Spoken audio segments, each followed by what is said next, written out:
हज़रत आयशा उम्मुल मोमिनीन से रवायत करते हैं कि रसूल अल्लाह ने अपनी बीमारी में फरमाया कि अबू बकर को हुक्म दो कि वो लोगों को नमाज पढ़ाएं। हज़रत आयशा का बयान है, मैंने अर्ज़ किया कि अबू बकर आपकी जगह खड़े होंगे तो लोग उनके रोने के सबब से उनकी आवाज़ न सुन सकेंगे, इसलिए आप हज़रत उमर को हुक्म दे के नमाज पढ़ाएं। आपने फरमाया कि अबू बकर को कहो कि लोगों को नमाज पढ़ाएं।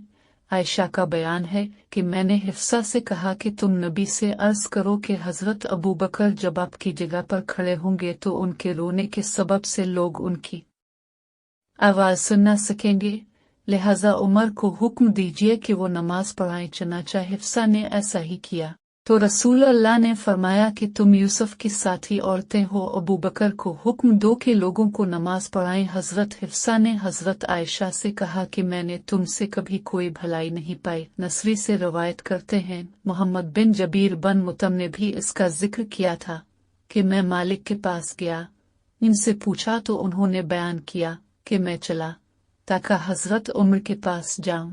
मैं पहुंचा तो उनका दरबान यरफक आया और पूछा, क्या हज़रत उस्मान और अब्दुर्रहमान और जुबैर और साद को अंदर आने की इजाज़त देते हैं? उन्होंने कहा हाँ। चनाचा वो लोग अंदर आए, सलाम किया और बैठ गए। फिर यरफक ने कहा कि हज़रत अली और हज़रत अब्बास को इजाज़त देते, इन दोनों को भी अंदर आने की इजाज़त दी। हज़रत अब्बास ने कहा कि अमीरुल मोमिनीन इन दोनों के दरमियान फैसला कर दें और एक दूसरे से निजात पा लें।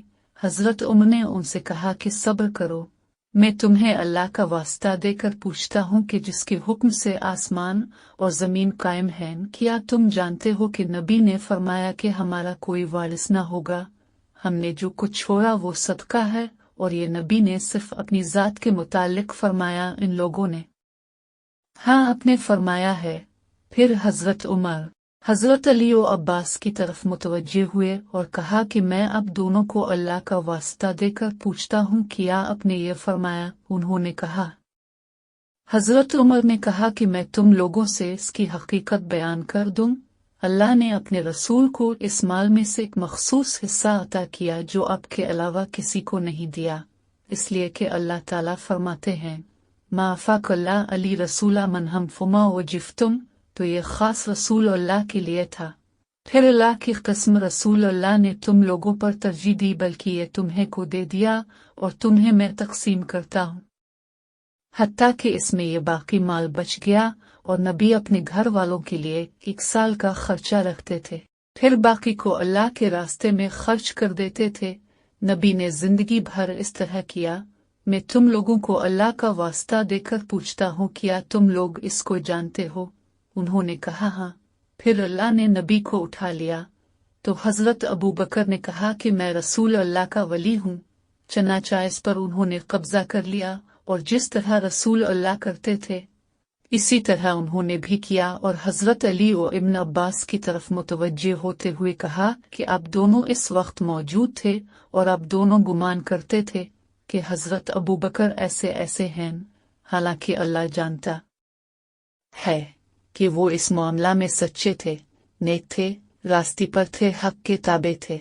फिर अल्लाह ने अबू बकर को उठा लिया तो मैंने कहा, मैं रसूल अल्लाह और हज़रत अबू बकर का वली हूँ। मैंने इसको 2 साल तक अपने कब्जा में रखा और इसमें इसी तरह तसर्रुफ करता रहा जिस तरह रसूल अल्लाह और अबू बकर ने किया कि फिर अब मेरे पास आए और अब दोनों की बात यकसां थी और काम भी एक था। अब अपने भतीजे के माल से हिस्सा मांगने आए और ये अपनी बीवी का हिस्सा अपने वालिद के माल से मांगने के लिए आए, तो मैंने कहा कि अगर आप दोनों चाहते हैं तो मैं आपको इस शर्त पर दूंगा कि आप अल्लाह के अहद व मीसाक के मुताबिक इसमें अमल करें, जिस तरह रसूल अल्लाह और हज़रत अबू बकर करते थे और जिस तरह मैं अपने कब्जे में लेने के वक्त से अमल करता रहा हूँ, वरना फिर इस मामले में मुझसे गुफ्तगू न कीजिए। तो आप दोनों ने कहा कि हमें इस शर्त पर दे दो। फिर मैंने आपको दे दिया। फिर दूसरे लोगों की तरफ मुतवज्जे हुए, फरमाया कि मैं तुम लोगों को अल्लाह का वास्ता देकर पूछता हूँ कि मैंने यहाँ दोनों को दे दिया था? इन लोगों ने कहा हाँ। हज़रत उमर ने कहा कि आप मुझसे इसके अलावा कोई फैसला चाहते हैं तो किस्म है इस ज़ात की जिसके कब्जे में मेरी जान है اور جس کے حکم سے آسمان و زمین قائم ہیں، میں قیامت تک اس کے علاوہ کوئی فیصلہ نہ کروں گا۔